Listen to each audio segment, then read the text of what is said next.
Marian Achten, manager of the Abel Tasman Village. We have on Tuesday and Wednesday this week had the Accreditation Standards Agency come to do our accreditation.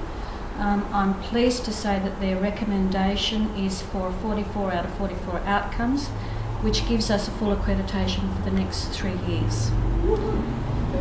Big sigh of relief.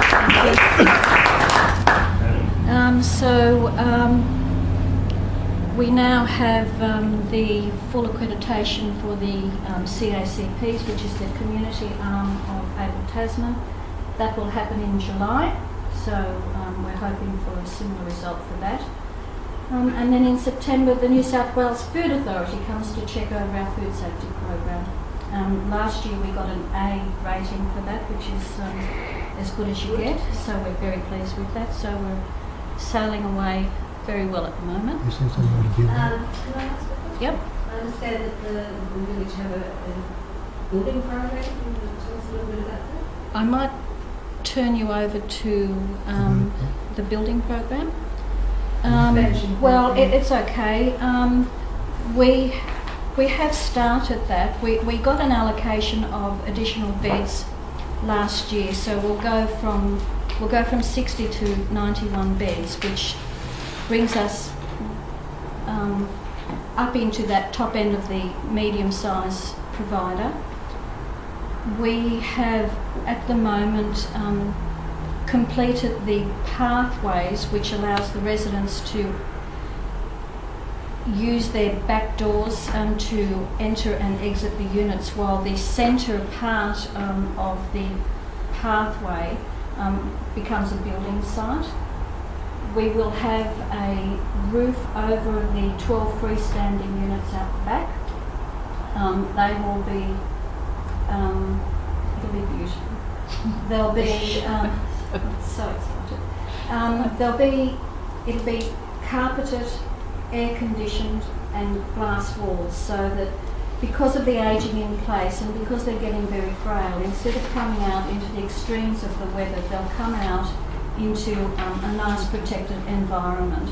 There'll be a nurses station up there, so that the nurses will not have to come down from this central administration area all the way up the back. So they'll be nice and close at hand, and it'll be additional staff, not just staff from down there.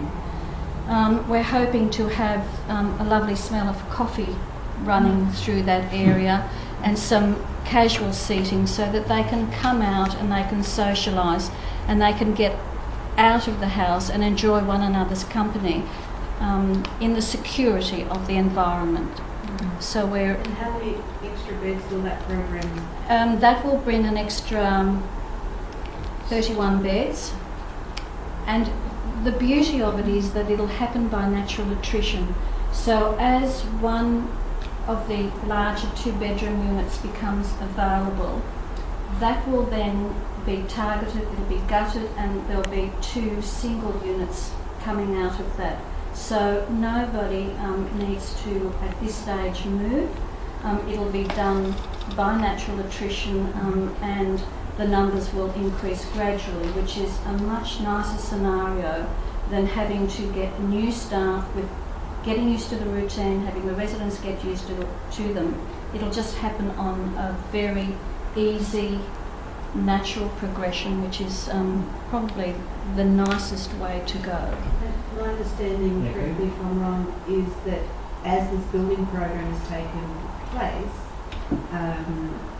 there's been great caretaking to ensure that the existing residents can stay in place. So they don't actually have to move out or anything. They all sleep in their own beds. Yes. And wake up in their own beds. Absolutely, absolutely, and that was